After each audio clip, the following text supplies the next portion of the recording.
E aí, meu povo, tudo bem com vocês? Vamos falar de Vasco da Gama?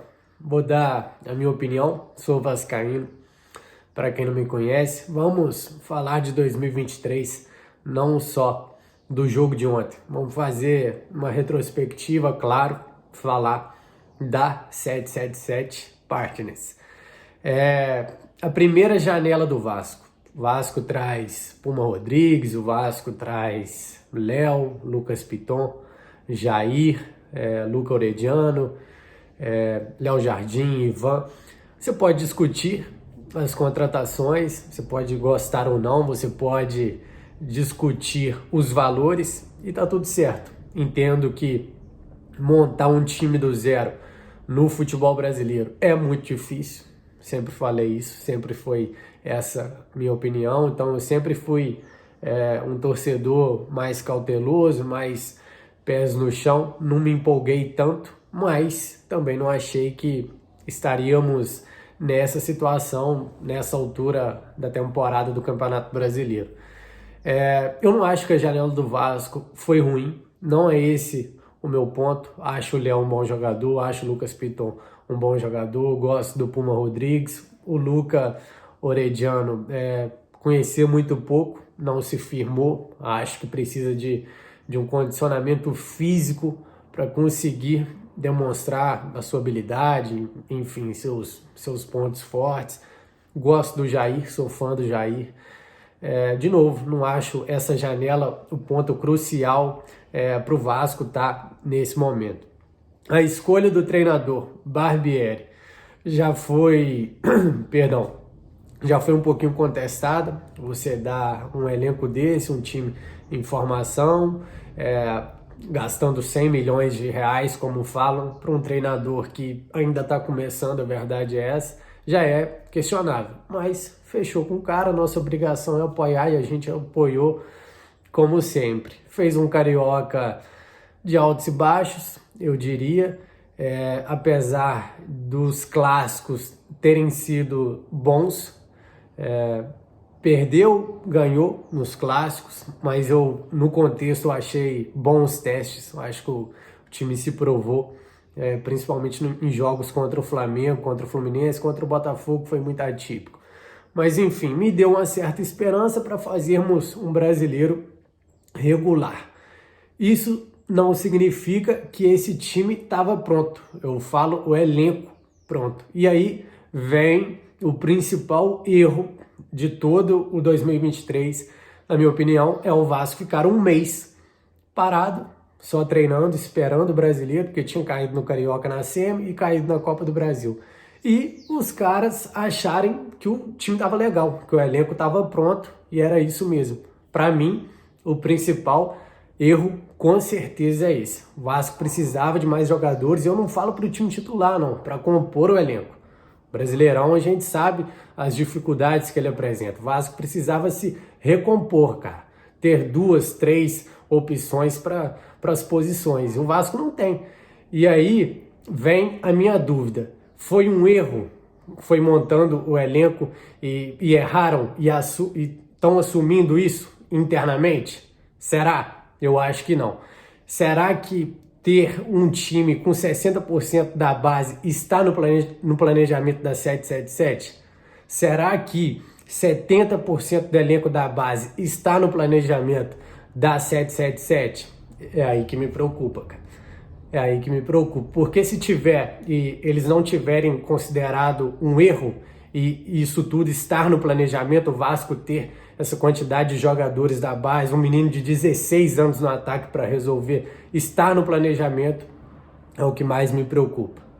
Acima da posição do Vasco na tabela, o que mais me preocupa é isso. Porque aí temos uma palavra, né? Chama-se exploração com o clube, que sempre revelou, que sempre foi forte nas categorias de base. E aí um grupo de americanos vem, compram o clube, falam coisas para os torcedores inacreditáveis, não conseguem cumprir, e aí a função disso tudo, o ponto final é explorar e vender jogadores à base.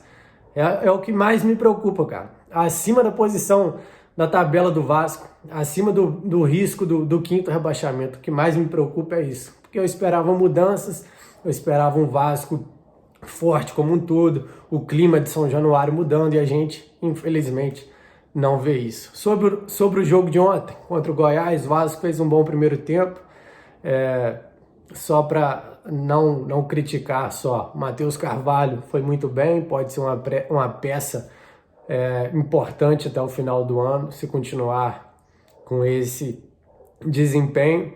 Léo Jardim falhou no gol, mas é o melhor jogador do Vasco no campeonato.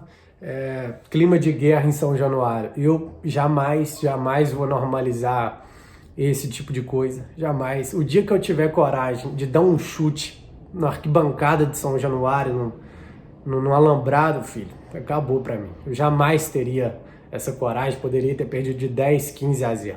Isso eu não normalizo, como não normalizo marmanjo invadir CT, intimidar atleta, jamais vou normalizar, não esperem isso de mim.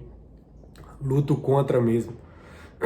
Atleta tem suas famílias, se coloquem no lugar, e se fosse seu irmão jogando lá, e se fosse seu pai jogando lá, não existe isso, poderia ter perdido de 10, 15 de novo. Jamais vou normalizar esse tipo de coisa. E o Barbieri é demitido, e ontem, cara, apesar do bom primeiro tempo,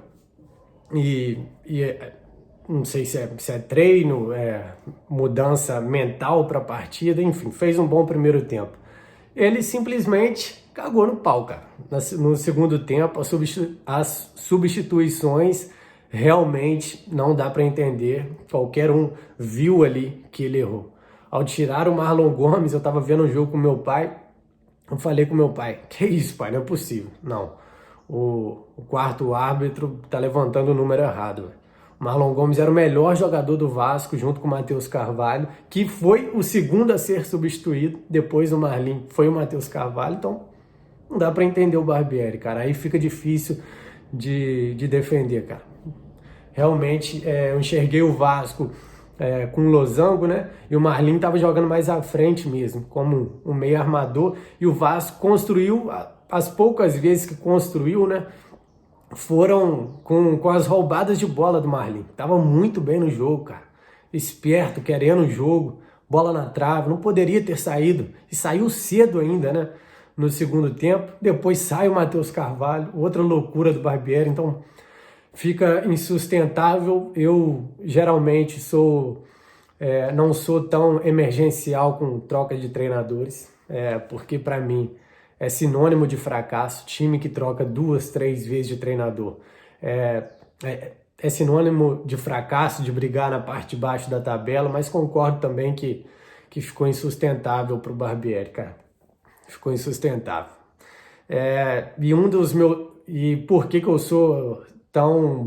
não sou tão emergencial, né, com troca de treinadores?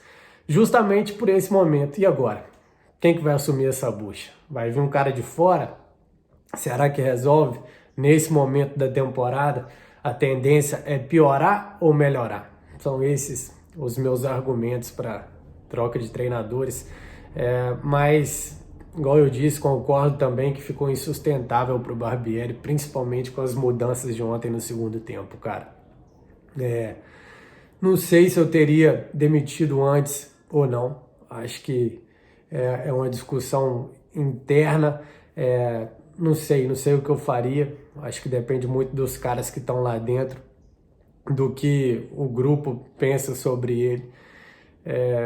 E agora, cara, agora é torcer, meu povo. Agora é torcer porque o Vasco está caminhando a passos largos para o quinto rebaixamento da sua história. E é duro falar isso. É duro, cara. É triste falar isso, velho. Só esperava mudanças, principalmente fora de campo, cara. Um Vasco com um outro astral. E continuam as mesmas coisas, aquela mesma energia. São Januário, cara. Eu já fui nesses jogos, já fui em Série B, jogo sexta-feira, 9h30 da noite. E o clima que é São Januário, cara, aquela tensão, você consegue sentir uma energia negativa. É muito triste, cara. Torcedor do Vasco não merece isso, cara. Não merece. É isso, cara.